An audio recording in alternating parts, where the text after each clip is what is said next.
wesh la populace. On se retrouve aujourd'hui pour une petite vidéo sur mes envies ciné de 2024. Donc on va mixer un peu les films que moi j'ai très envie de voir, ceux dont j'ai entendu parler pour l'instant en tout cas. Et puis il y aura quelques films que j'ai envie d'aller voir avec mes enfants, qui sont des films ou des dessins animés plutôt pour enfants. C'est parti! On commence tout de suite par le mois de janvier. Eh bien on a le film d'animation Krisha et le maître de la forêt. Ça a l'air d'être un film d'animation. Alors j'ai vu la bande-annonce il y a quelques semaines déjà. Ça a l'air d'être un film d'animation en motion capture. Alors, soit de la pâte à modeler, soit des marionnettes, je sais pas. Mais visuellement, ça a l'air vraiment magnifique. L'histoire, c'est quoi? De ce que je me souviens, alors attention, la meuf est pas pro, hein, donc m'en voulez pas pour l'absence de détails et tout ça. Donc ça parle d'une petite fille qui vit dans les pays froids, hein, voilà, en Islande ou je sais pas où, je crois. Bref, et sa maman est très malade. Elle tombe très malade, sa maman, et la solution, c'est d'aller voir un espèce de maître de la forêt, qui est un ours, et qui se trouve dans la forêt, hein, du coup, le maître de la forêt. Et donc, c'est tout le périple de cette petite fille qui essaye de trouver cette créature magique qui peut sauver sa maman. En tout cas, la soigner. Ça a l'air très très beau, très mignon. Je suis très pour amener les enfants au cinéma voir des blockbusters pour gamins, mais aussi pour leur faire découvrir de l'animation. Moi, mes enfants ont 6 et 9 ans, donc bon, Audric pourrait commencer à voir des films un petit peu plus sérieux, on va dire, mais Lémi est trop jeune, et comme je les emmène en même temps au ciné, on privilégie plutôt l'animation. Donc, Krisha et le maître de la forêt, qui sort le 17 janvier, est le premier film que j'ai très envie d'aller voir. On va donc du coup passer aux sorties qui m'intéressent au cinéma pour le mois de février. Le 7 février, nous avons donc le nouveau film de Quentin Dupieux qui sort au cinéma. D'ailleurs, Quentin Dupieux, je vais pas tarder à vous sortir une petite vidéo à thème Quentin Dupieux, mais bon, bref, c'est un autre sujet. Donc, il y a son nouveau film qui débarque au cinéma le 7 février, pardon, qui s'appelle donc du coup Dali. Alors, pourquoi je dis Dali? Parce que c'est Dali avec plein de A. Je vous le mets là. Le pitch, je crois, c'est une journaliste. J'ai pas tout très bien suivi. J'ai vu que la bande-annonce, j'ai pas trop bien capté, mais en même temps, c'est du Dupieux, hein. Genre une journaliste qui va interviewer Dali ou des sosies de Dali, hein. Et donc, apparemment, Dali a l'air d'être interprété par tout plein d'acteurs, dont Edouard Baird et dont d'autres, plein d'autres acteurs. Ça a l'air loufoque. Donc, Quentin Dupieux est un cinéaste que j'aime bien, parce qu'il a une patte vraiment originale. Je suis pas hyper fan de tout, mais j'aime bien. Et surtout, je suis une grande fan, moi, du peintre Dali. Hein, donc, bah forcément, j'ai envie d'aller voir ça. Donc, c'est la première sortie du mois de février qui me tente vraiment beaucoup. J'irai sans doute toute seule. Après, bon, comme toutes les sorties ciné qui me font envie cette année, je garantis pas que je puisse tous aller les voir. Je vais essayer d'en voir un maximum. Et puis bah, je vous tiendrai au courant dans mes vlogs de mes avis, etc. Donc, Dali, le 7 février au cinéma. Le 14 février, nous avons au cinéma un premier biopic pour l'année 2024 qui débarque, qui s'appelle Bob Marley One Love, et qui donc, comme son nom l'indique, est un biopic sur la vie de Bob Marley. La bande-annonce a l'air vachement sympa, et je trouve que le sujet est intéressant. J'aime beaucoup les biopics, je les aime pas tous, hein, mais j'aime beaucoup les films sur la vie des célébrités. Donc j'ai très hâte d'aller voir ce film, et c'est très drôle qu'un film sur Bob Marley intitulé One Love sorte un 14 février, sachant que de toute façon, moi, la Saint-Valentin, je m'en bats la race, mais c'est pas le sujet. Troisième film de février que j'ai très très envie d'aller voir et d'y emmener les enfants, parce qu'on a découvert la bande-annonce au cinéma, et moi comme eux en avons pris plein les mirettes, c'est très impressionnant visuellement. C'est un film d'animation qui s'appelle Le Royaume des Abysses. On a l'impression, quand on voit la bande-annonce, de plonger dans un univers foisonnant de peinture. Alors clairement c'est de l'animation 3D, mais pas standard. Parce que je vous assure, visuellement, Le Royaume des Abysses, si vous avez pas encore vu la bande-annonce, allez voir. Hein. Mais alors au cinéma, c'était super impressionnant. De quoi ça parle? J'ai pas tout capté, mais enfin, en gros, une petite fille sur un bateau avec le capitaine. A priori, il y a des créatures. C'est un film pour enfants, mais je pense qu'on peut pas y emmener tous les enfants. À mon avis, les très jeunes, vu visuellement comment c'est foisonnant, les très jeunes risquent peut-être de prendre peur, ou... Alors, il y a pas l'air d'avoir de sang ni rien, c'est juste que visuellement, ça t'attaque la rétine. Je vais y emmener mes deux petits, ça c'est sûr. Le Royaume des Abysses, je veux pas le louper. Et puis voilà, donc pour rappel, Le Royaume des Abysses sortira le 21 février au cinéma.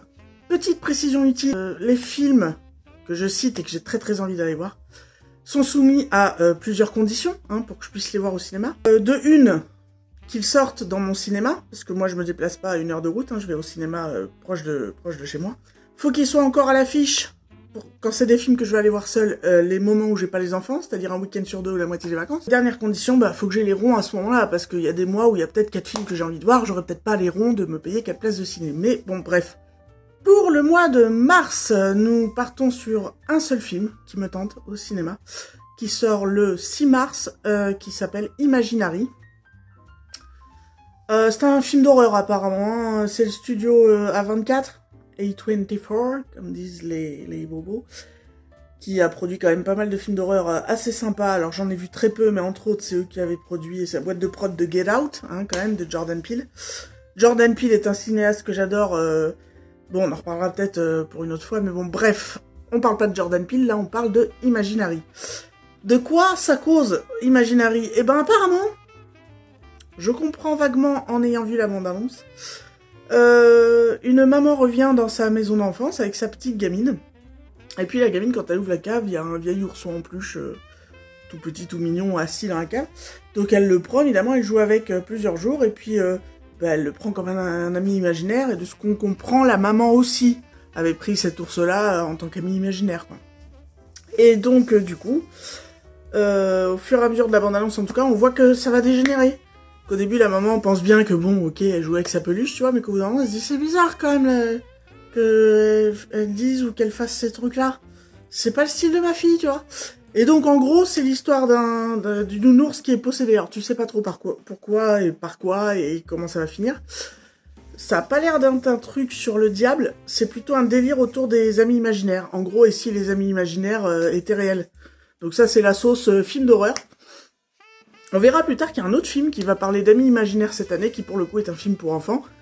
Et puis il y a aussi un autre Disney qui sort bientôt, qui est très attendu, et qui potentiellement pourrait s'apparenter aussi à un thème sur les amis imaginaires. Mais bon bref, on reviendra dessus plus tard.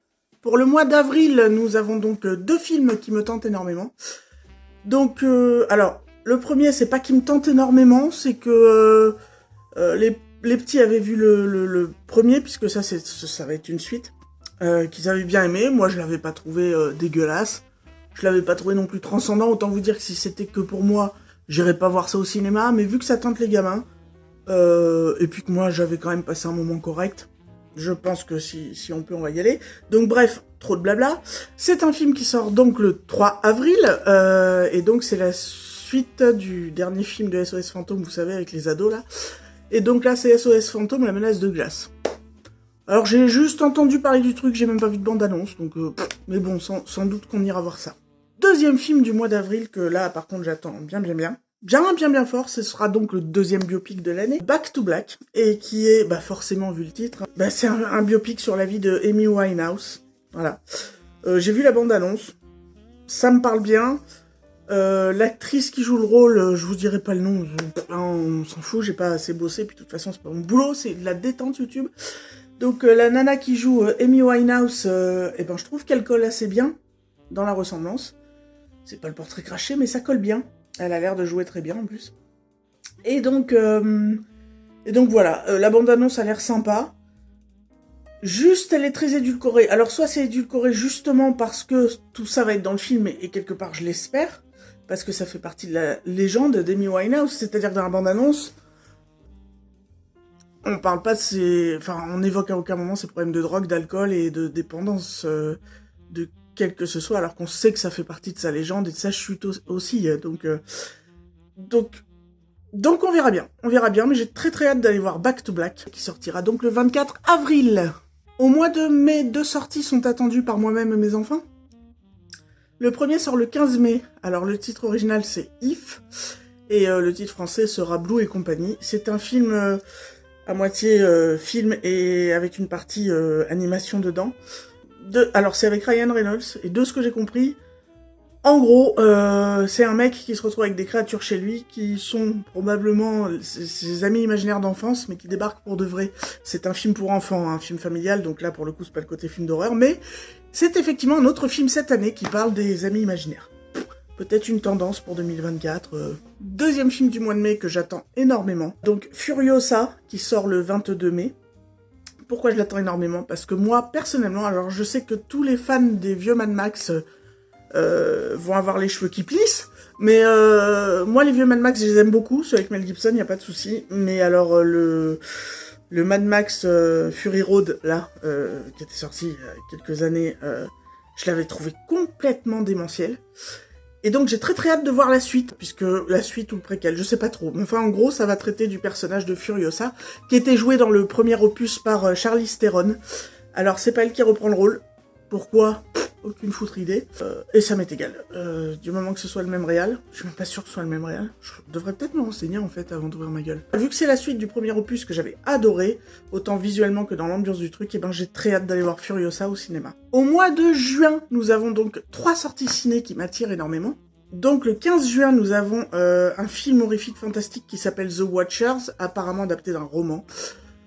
La chose intéressante, c'est que c'est la fifille de Night Shyamalan. C'est elle qui réalise le film. Et que ça a l'air d'être un peu dans la veine un peu fantastique, horrifique que peut avoir son papa. Donc je sais pas exactement le thème, mais ça me tente énormément parce que j'adore Night Shyamalan, même si encore une fois je n'aime pas tous ses films. Mais il y a beaucoup de films de lui que j'aime, et j'adore sa patte personnelle sur ses films. C'est du vrai fantastique pour moi, voilà. C'est du vrai, il a sa vraie touche, et adorant le cinéma, entre autres pour te raconter autre chose que ce qui se passe dans la vraie vie, Shyamalan est très fort pour ça, donc je suppose que sa fille, si elle s'inspire de son père ou qu'elle a les mêmes gènes, ça devrait être très intéressant. Le 19 juin, un film que je vais aller voir avec les enfants. Donc un des prochains Disney, donc ce sera Vice Versa 2, la suite du premier opus Vice Versa qui était sorti il y a quelques années, où c'était une jeune ado où on suivait les émotions qu'elle avait dans la tête et qui la contrôlait. Et c'est là que je dis que cette année ça doit être un thème, les amis imaginaires, parce qu'il y a un peu de ça quand même, toutes ces émotions, en gros tous ces personnages dans la tête quoi, qui contrôlent un peu ta vie, c'est un peu, tu vois, ça peut être apparenté à des amis imaginaires. Donc je vous dis, est-ce qu'il n'y a pas une tendance dans le cinéma cette année? Je me demande. Donc du coup, Vice Versa sera donc le 19 juin au cinéma. Et bah j'ai bien hâte d'aller voir ça, parce que le premier, je l'avais plutôt bien aimé. J'aime pas tous les Disney, et je suis pas une fan absolue de Disney, absolument pas. Mais le premier, je l'avais trouvé vachement bien. Donc voilà. Troisième film du mois de juin, qui sortira donc le 26 juin prochain. Sans un bruit, jour 1. Alors, Sans un bruit, c'est un film qui est sorti il y a quelques années sur Netflix, que moi j'ai vu récemment, j'ai beaucoup aimé ce film. En gros, ça racontait l'histoire d'une famille avec un enfant qui doit avoir une dizaine d'années, une ado, et la maman était enceinte, et donc on comprenait dans l'entrée du film que il faisait aucun bruit, que c'était un monde post-apo, et à un moment donné, en fait, au moindre bruit, il y a des espèces de créatures qui arrivent, qui sont gigantissimes et qui te décapitent, qui te bouffent, voilà, ça met 2 secondes. Donc ils avaient appris à vivre en ne faisant aucun bruit, à survivre comme ça. Sauf qu'évidemment, elle est enceinte, il y a un moment donné, il faut accoucher, et accoucher sans faire de bruit, c'est compliqué. Donc je te laisse deviner comment ça finit, mais la fin est complètement... Je vais pas vous raconter la fin si vous l'avez pas vue, bien que j'ai dû la raconter dans un autre vlog il y a longtemps, mais bon bref. Mais j'avais adoré la fin, qui était complètement... comment dire? Ouais, c'était pas un happy end, quoi. Enfin bon bref, ils ont sorti le 2. Le 2, je crois qu'il raconte la suite, quoi, en gros. Et là, le Sans un bruit jour 1 raconterait... alors, ça suivrait pas la même famille, mais ça raconterait justement le jour où l'invasion extraterrestre est arrivée. Donc je pense que ça peut être très très sympa à voir au cinéma. Mois de juillet. Donc le 3 juillet, nous avons Moi, Moche et Méchant 4 qui débarque au cinéma. Donc les mignons, tout ça, Audrey, ça a toujours été un peu sa passion. Un petit peu moins maintenant qu'il a 9 ans, mais quand même, ça le fait beaucoup rire. Donc je vais amener les loustiques voir ça. Et le 31 juillet, après la fille, nous avons le père qui débarque au cinéma avec son nouveau film, donc Night Shyamalan. Petite précision, des fois j'ai trouvé les affiches officielles, c'est celles que je vous mettrai, puis des fois j'ai pas trouvé, donc je vous mets ce que je peux. Donc là, je pense que je vais vous mettre la tête de Shyamalan.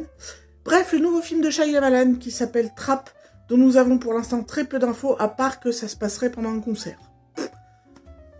Bon, et ben j'ai très hâte d'aller voir quand même sans bande-annonce. Voilà. Et alors là, au mois d'août, rien ne sort qui m'attire. Par contre, mois de septembre-octobre, les gars. Alors là, c'est sûr que là, j'en ai rien à foutre, je trouverai une solution pour aller les voir. Je vais vous dire ça tout de suite. Donc on va démarrer avec le mois de septembre, qui en plus est le mois de mon anniversaire.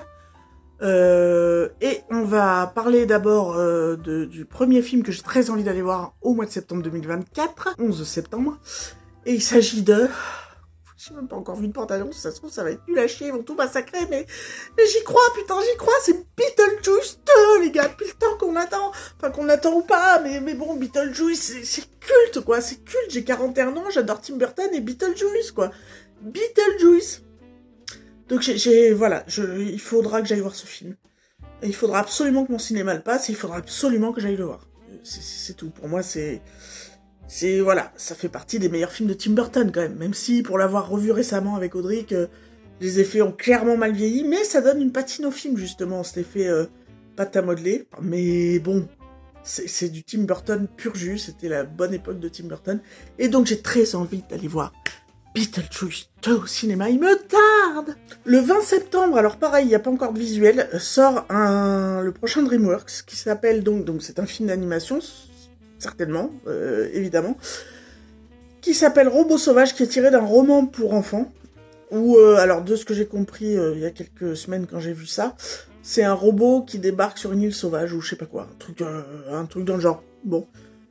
Mais bon, DreamWorks, quoi, c'est quand même pas un studio pourri, le thème a l'air plutôt pas mal, donc j'ai hâte de voir les premiers visuels, quand même, voir à quoi ça va ressembler. Est-ce qu'ils vont nous pondre de l'animation avec des graphismes originaux ou des trucs plutôt classiques? Est-ce que...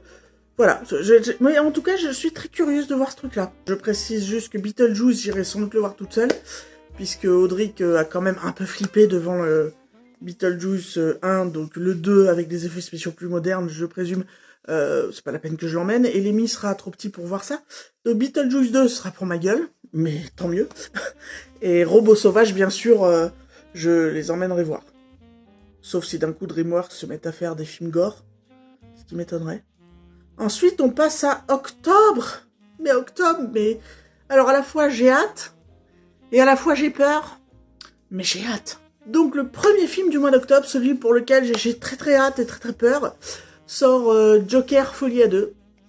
Donc, la suite du film Joker, qui était sorti il y a quelques petites années au cinéma, interprété par Joaquin Phoenix, que j'avais vu au cinéma et qui m'avait foutu une claque. Mais monumental, ce film. Alors déjà, de base, je suis assez fan du personnage de Joker.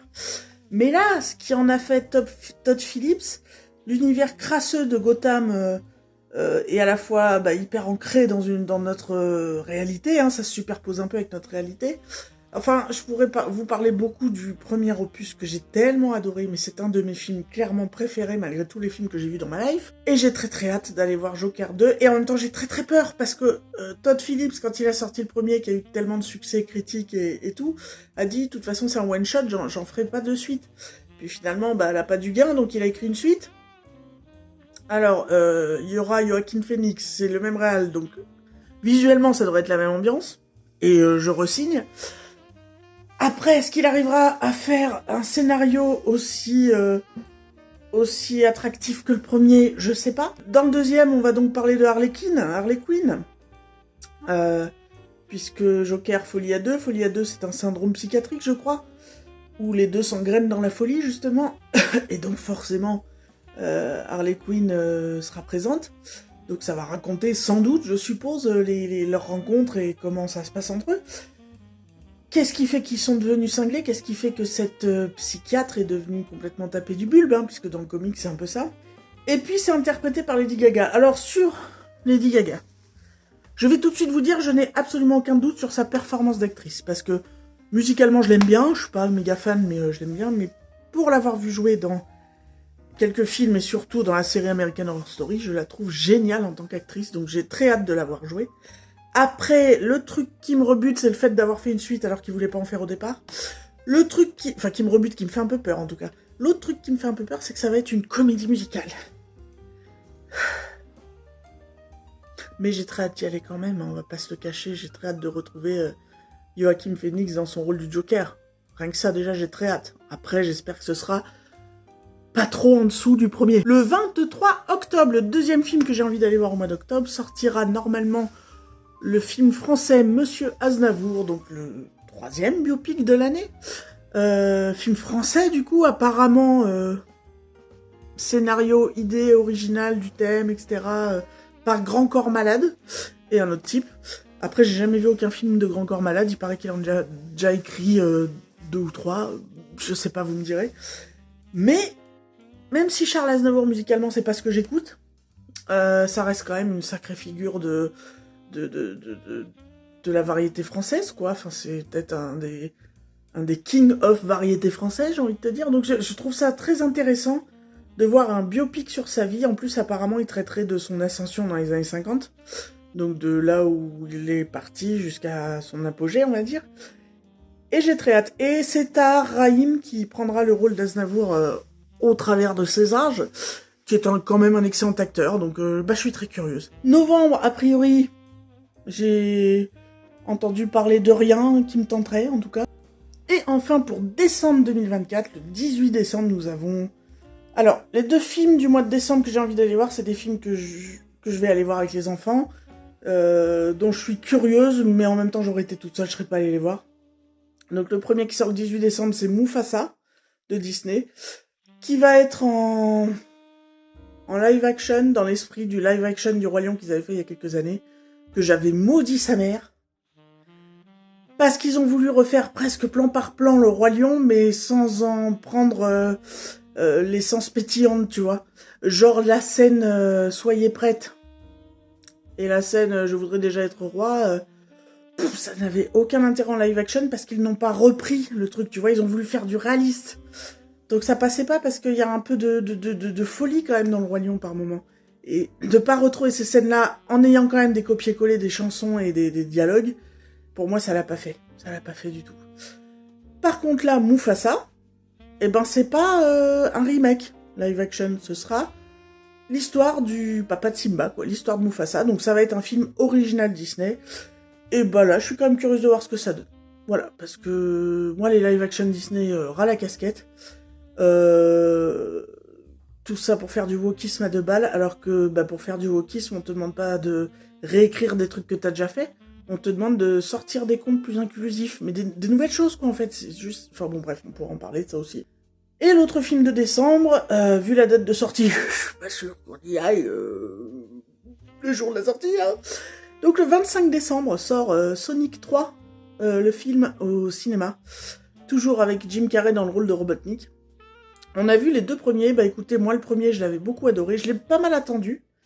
Bon, pour y emmener les enfants, mais moi, bon, Sonic, c'est un peu ma jeunesse, hein. J'y ai joué sur Mega Drive, quand même, les gars. Et j'avais trouvé le premier plutôt pas mal.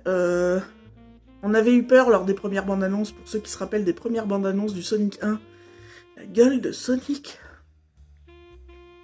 Je m'étais dit, mais qu'est-ce que c'est ce massacre, en fait? C'est un Sonic de Wish.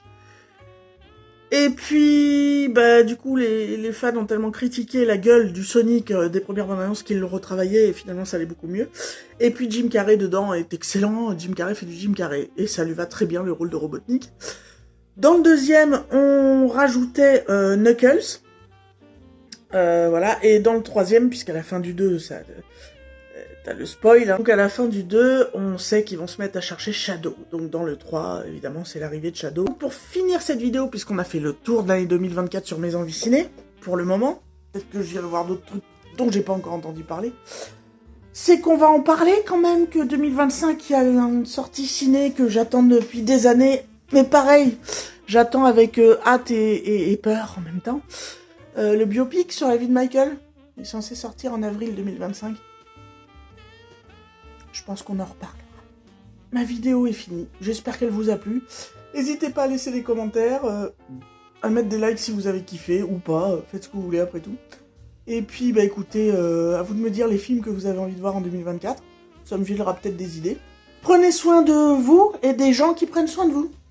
Tchuss la populace!